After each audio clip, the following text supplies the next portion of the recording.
I will call this regular meeting of the Board of Selectmen to order for Monday evening, July 1st, 2024. It is 7:01 p.m. Thanks everybody for joining. So on our agenda is Pledge of Allegiance. We're going to leave that there. There's not a practical way to do that over Zoom. I may figure out something in the future or have a flag to display on the screen, but that is an important feature of our meetings, and I will certainly preserve it for our in-person sessions and think about them for Zoom meetings going forward. First Selectmen's report, a few things actually I'd like to report on. So on June 18th, I had a very nice long breakfast with Democratic State Senator Cece Marr. As some of you may know, she spent 14 years as director of person to person here in Darien before she ran for the Senate.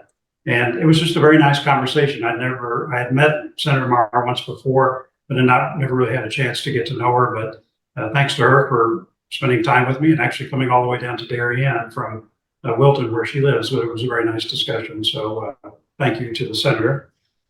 Later that day, I had several individuals come see me. They were from the Jewish Federation of Stanford, New Canaan, and Darien, as well as the American Jewish Committee. Diane Sawyer, who's the CEO, Eric Ross, the deputy director, Michael Schlesinger, who's the president, Susan Stern and Thomas Handler, both of the American Jewish Committee. They came to really offer their services and to help us with anything that might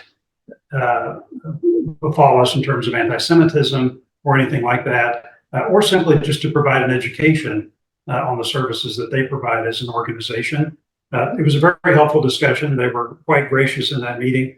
One thing that they offered to do was to come by and give a 15-minute presentation of what they do to the Board of Selectmen.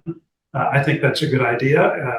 And I think tentatively we've got that for our second meeting in August, which I think is the 19th. So they would either Zoom in or come by and offer us their perspectives on their organization's mission and how they could be helpful to the town. So I went ahead and agreed to that. But I thank those folks for coming by. So thanks to Monica's efforts, we had a company come out and film a movie on Great Island. And the topic of this was a series actually of short films that they are producing on the Revolutionary War period. This one pertained to the battles at Lexington and Concord. And provide more details, but a gentleman who scouted out this location managed to get an agreement to have the part of that movie shot here on Great Island, both in the manor as well as in various sites around the island. I think, Monica, you saw part of it. I did as well. It's quite impressive to see a production company pull all that stuff together. There was a guy who specializes in wigs from this period, and he has something like 4,500 of these wigs in his personal collection that he has made and manufactured over the years. I was astounded at the level of professionalism, quality. I mean, this guy was really something. But we made some money off of that, and it was just a joy to see how excited the staff there was about the prospects of using Great Island. And Monica, you arranged all of that, and it was just a great, clever thing and very cool. The last day that I was there was the battle scene, and I took Jill McCammon, who's our chairman of the Board of Education, for her to see that. So she was very excited about it. But kudos to you for setting that up. It was a unique way to show off Great Island. So I thought that was great. I really thought you were going to get a part. I pitched it. Well, they had a lot of extras there. One thing I learned was that a lot of the extras for movies like that are actually reenactors. And the reason is that they already have costumes and they kind of know the shtick and routine. And anyway, I learned a lot by watching all that. It was very cool. The next day, on the 26th, I had a tour of Selig's and Dunlap's Woods with Chris Filmer, who provides maintenance really kind of for both pieces of tracts of land, as well as Elizabeth Malthus, who is the executive director for the Darien Land Trust. If you've not spent any time over there, that is a unique place. It has a lot of the same natural beauty that Great Island does, obviously without the water views, but it's a very quiet and peaceful place. Chris Filmer is a gem among men. The amount of work that he's done to maintain that facility and the energy and passion that he brings to that is is contagious. I was infected from head to toe, and I'm incurable. But it was just a joy to be in his presence, and Elizabeth as well. They're both very passionate about that. I know Jennifer Fava, who's our new Parks and Rec Director, is on with us tonight for something further on the agenda. I think you had a visit there with Mr. Filmer as well. Well, hopefully you were equally impressed. So. Yes, I was. We spent probably almost 2 hours out there walking through the property. Learned little bits of trivia that I said to him, well, I guess I should go home now because I learned my little piece of information for the day. But yeah, no, it's a beautiful spot. So I look forward to working with him. Yeah, terrific. So a general update. I had 2 meetings later that day regarding the proposed cannabis facility at the boatyards at Smoky Joe, right there on the post road on the border with Stanford. So last Thursday, I believe it was, maybe Thursday before. Anyway, in the last 10 days, the zoning board for the city of Stanford approved that facility. So what that means is that the applicants are free to open the facility. So in other words, they can complete their transaction to purchase the property, and they can embark on the transformation of that property that's a restaurant right now into a recreational and medicinal cannabis dispensary. They have the authority now to proceed. The next step on that is the filing of an appeal, which can be done with Stanford Superior Court. My understanding is that they are going to file an appeal. So the question is to who the parties to that appeal are going to be. The town of Darien does not have standing to join such an appeal, but I did speak at the Cove Neighbor Association meeting last Thursday and spoke to the group about the appeal process, briefed them on what the zoning board decided and what their next steps could potentially be. I certainly would encourage all citizens, no matter whether you agree or disagree with this decision, to speak out and speak up.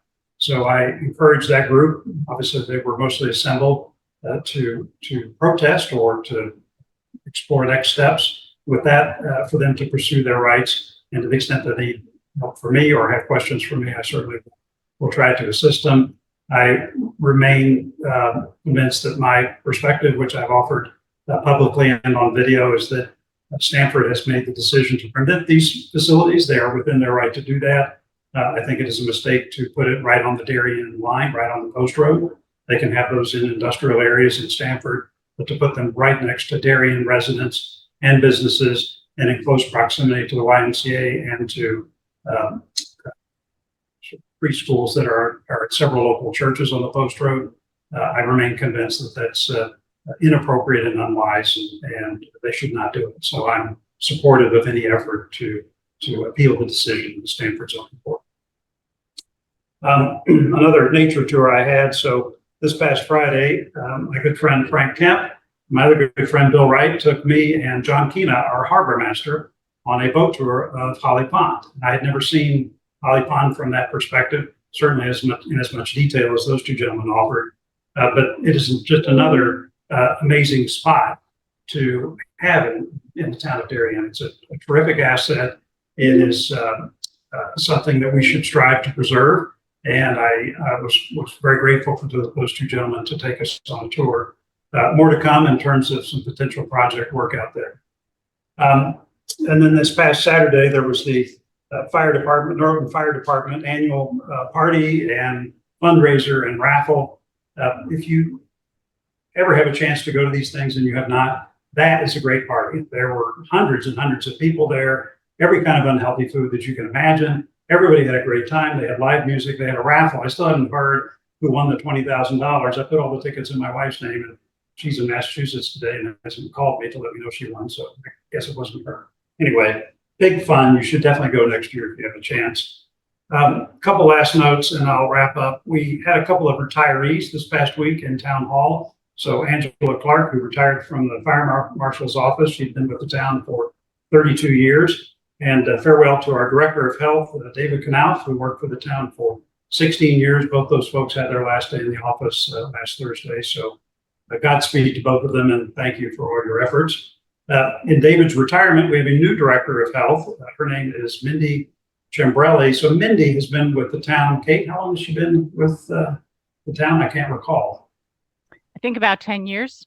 10 years. Anyway, she had been the deputy director of health. Absolutely terrific. She steps into David's shoes after an assessment process that Kate undertook, and I think she's going to be absolutely terrific. So, Mindy, welcome to that role. We're very glad to have you.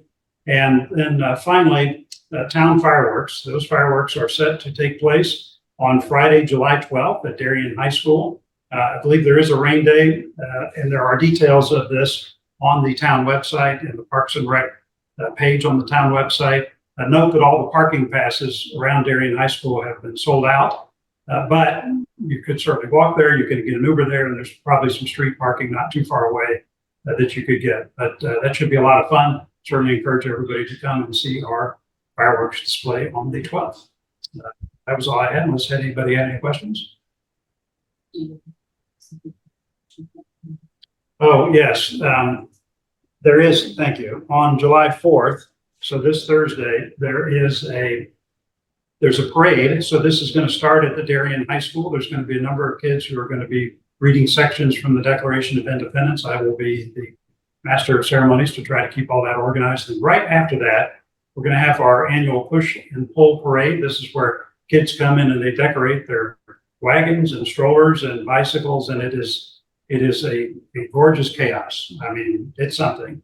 And anyway, that's going to be a lot of fun. That parade is going to go from Darien High School down Road Avenue, and we'll end up at McQuan Field. So huge fun. Roads will be blocked off, so keep that in mind. But if you'd like to walk in the parade or just watch, why, it's going to be great fun. Please come on by.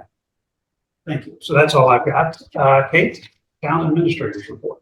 Well, first, Happy New Year. It is the start of our new fiscal year. And then the only other thing I have is the work in the auditorium is finishing up. So we'll be getting some staff training on how to use the new technology. And this is for the sound system, right? This is for the sound. It's sound. It's also visual. There's a new screen. We'll have a rear projector, so no more putting that little projector up on a bunch of phone books trying to, make it look right. It's also going to have Zoom room capabilities, so the meeting will be able to hold hybrid meetings and do training sessions for employees or anybody for that matter. So looking forward to getting that operational. And that's it. Okay, thank you. Board liaison reports, Mr. Burke. The Blight Review Board will meet a week from Wednesday. There is no interim report since our last meeting, which I had reported at our previous meeting. Sarah.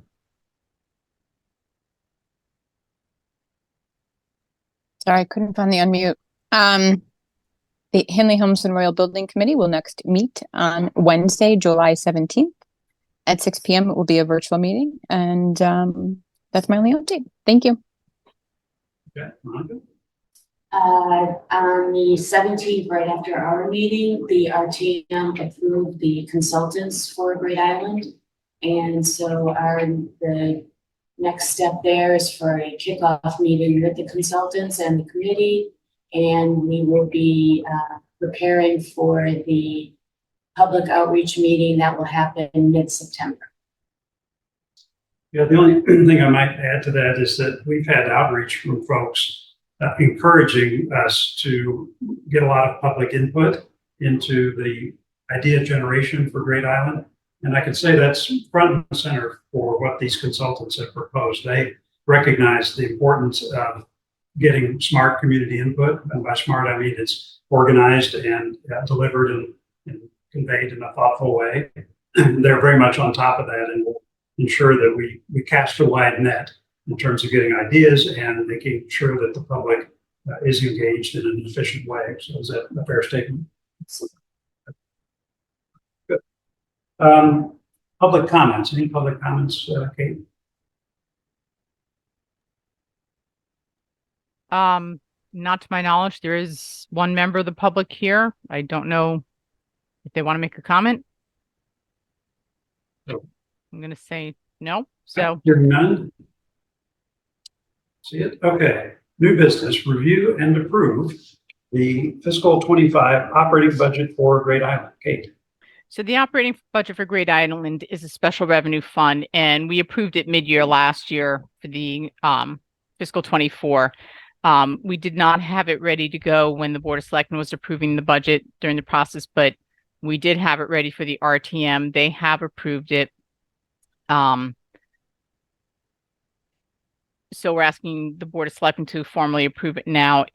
I want to point out that last year, the budget was fully supported by the rental income from the buildings. This year, there is an operating transfer from the general fund that was embedded in the general fund budget, so we don't have to go back and do anything there. We do have another tenant who was left or who is leaving. So we may need to make adjustments during the year, but I want to remind you that as a special revenue fund, it's a bottom line budget. So we'll keep an eye on the expenditures and the revenues. And if it comes in, as long as we stay within the overall total, we'll be fine. But if we need to make adjustments during the year, we'll come back. Okay. Comments or questions? Sarah.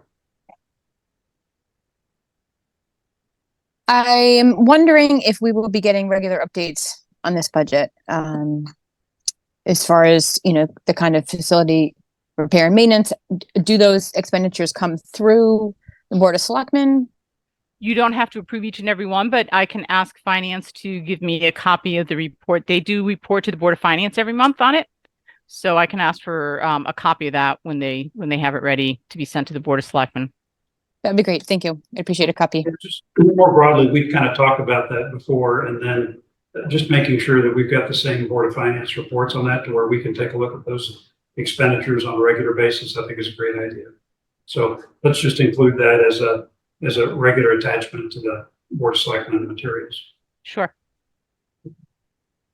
All right, could I get a motion to approve the fiscal 25 operating budget for Great Island? Monica moves, Mike second, all in favor? Okay, 4-0, thank you. Okay, transfers. Discuss and take action on the request to transfer $5,000 allocated to the purchase of flags from beautification to Board of Finance contingency. Kate. So some years ago, some residents had donated flags to be hung downtown, in addition to the baskets of flowers that beautification puts up. Those flags have gotten old and they were in bad shape. So beautification asked for money in the fiscal 25 budget to replace them.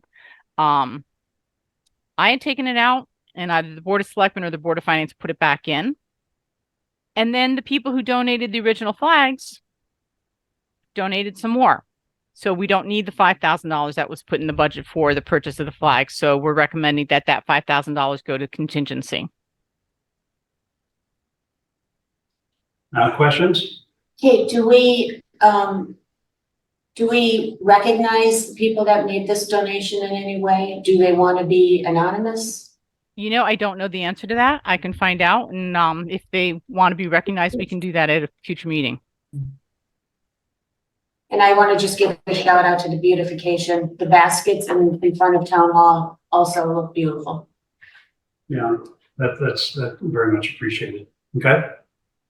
Just a question. Do we think that in the future that this wonderful group will continue to fund those, flags? So next time we won't put it in the budget to begin with, or is good practice just to put it in when we get 2 or 3 years down the road when we anticipate the flags needing to be replaced?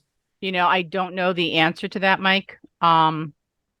And I would say that's one of the dangers when you accept gifts, something like this, that you might find yourself having to pay to replace them in the future. I think that's something we'll just have to take as it comes along. Okay. Okay. Motion to approve the request to transfer $5,000 from beautification to contingency.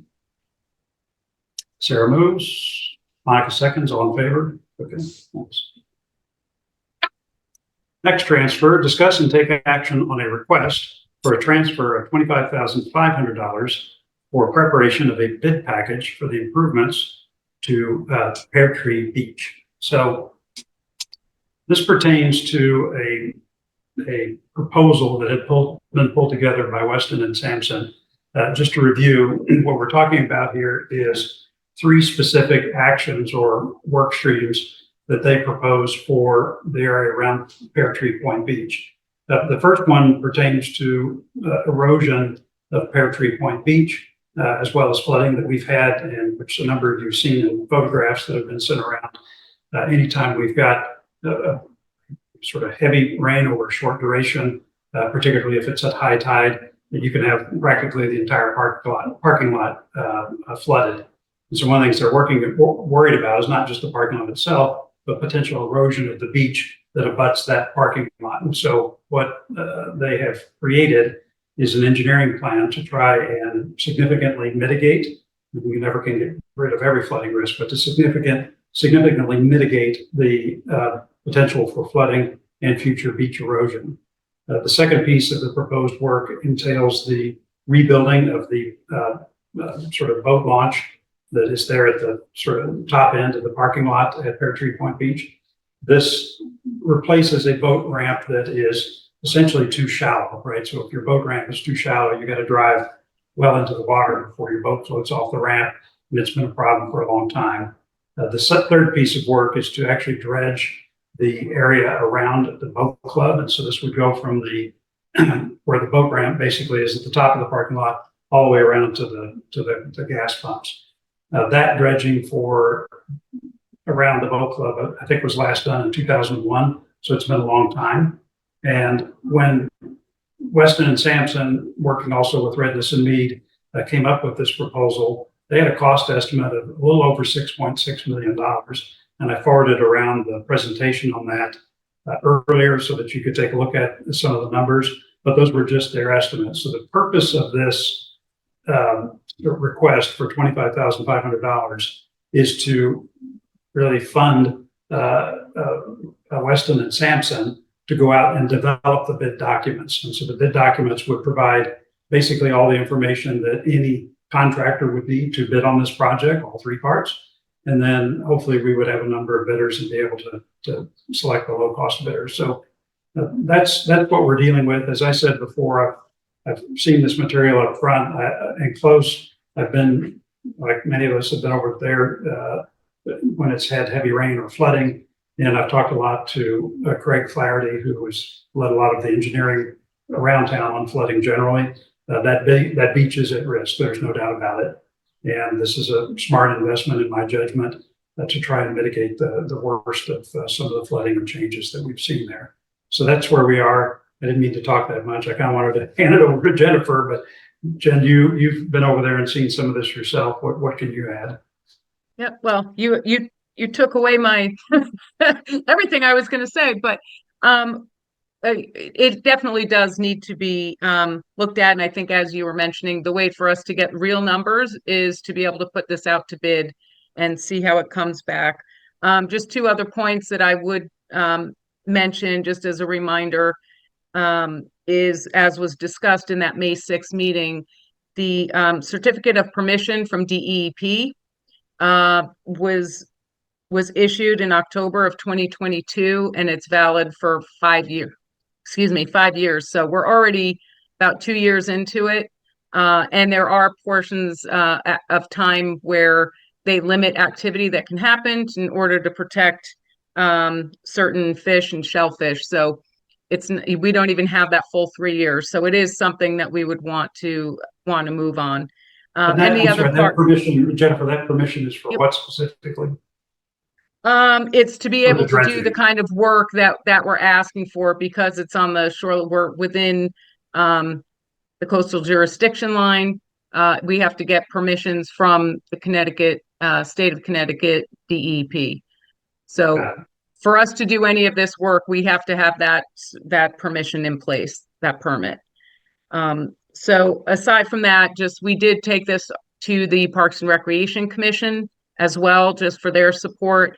So on June 12th, they did meet and they voted to support moving this through as well. So I think that was pretty much the main thing. The other point I do want to note was in that transfer form, as you probably saw, there is some money that is currently in the account for that. However, those are already allocated for different tasks that fall under the original agreement and the First Amendment to that agreement. So that's why you're seeing us ask for the full amount for this proposal to do the bid documents. Okay, questions for Jennifer? Jenna, I have one.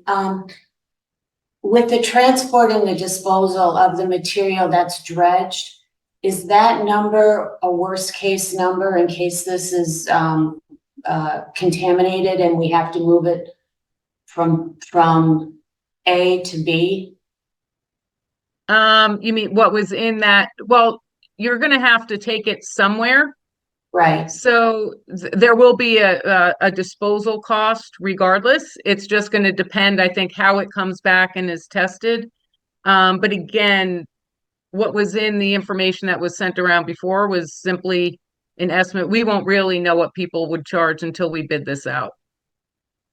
So Okay. we'll get a much better number when we get back. But and I would assume that they'll give us, if it's contaminated, it would cost us this much per ton or per yard or however it's going to be. Or and if it's clean, then it'll cost X dollars. Okay.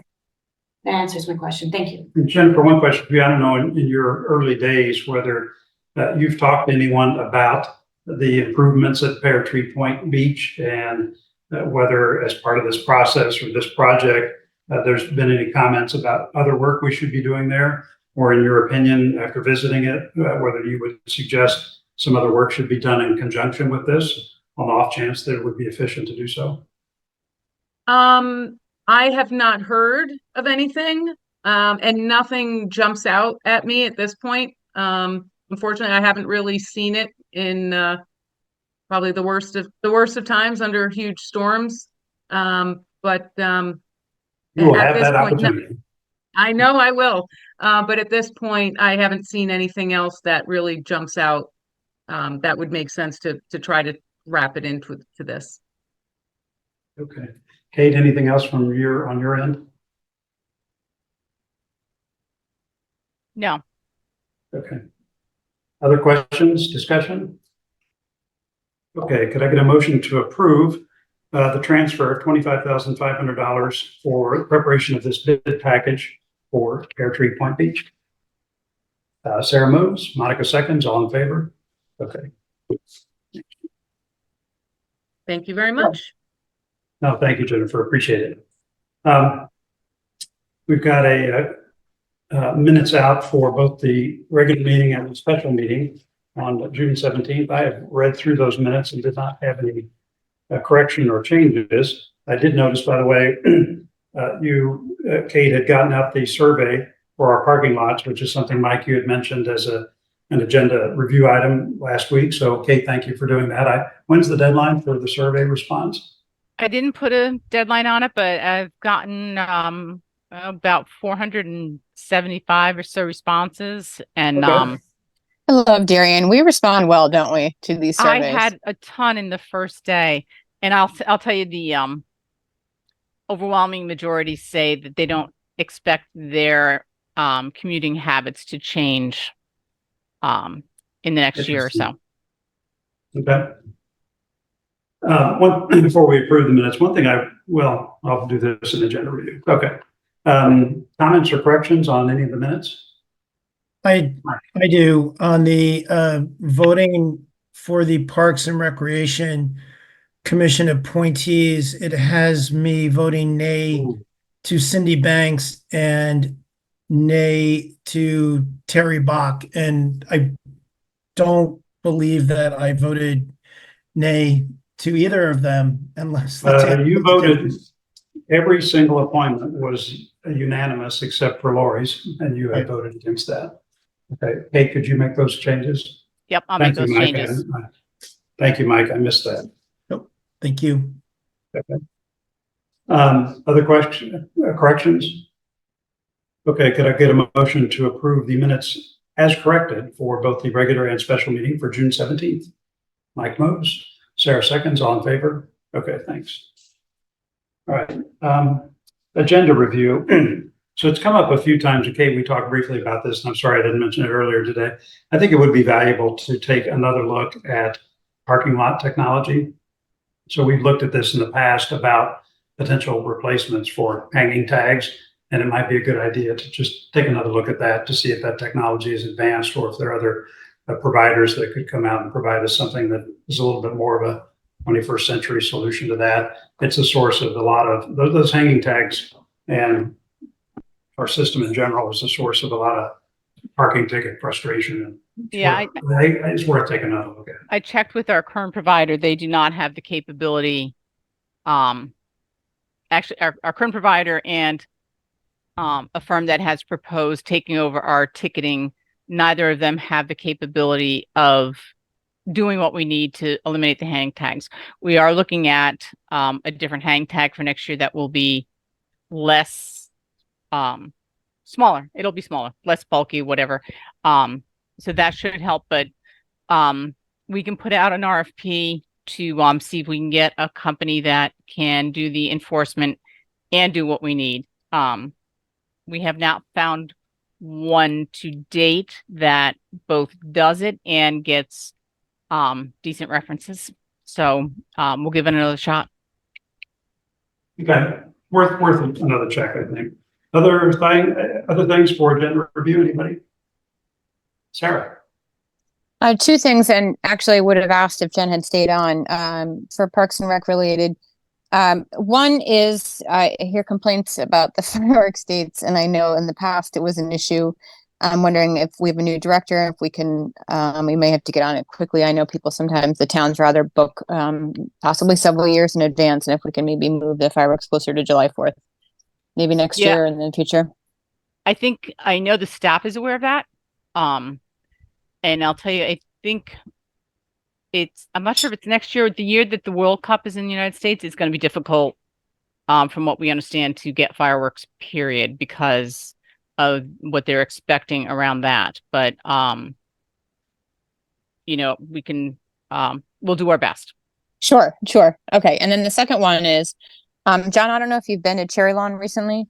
Had someone reach out to me today. I don't know if you've seen the pond. I know the pond is in really rough shape. So I can tell you that I had a meeting with Jen a couple of weeks ago to talk about the Tilly Park Pond. Yeah. Talk about that situation. Yeah. And the Cherry Lawn one at the same time. So she is aware of both situations. Okay. We are applying for permits to do what would be needed at Tilly. It's a different situation at Cherry Lawn. But so she is aware of it and they're working on it. And I can ask her to give us an update. That would be great. I think it's unfortunate what's happened, and I'd love to see us get back to where it was a couple years ago. I know it's never been kind of the ideal. We did pay for the aerator, and I just don't know that it's not in good shape right now. Yeah. Yeah, we've been maintaining these both those ponds to keep them clear a few years ago. I'm not quite sure how the protocols changed and all that, but we're going to get back to regular work on that. Thank you. Sure. Anything else for agenda review? All right, I think that is it, unless anyone else has anything for the good of the order. Okay, motion to adjourn. Mike moves, Sarah second, all in favor. We stand adjourned. Thank you very much.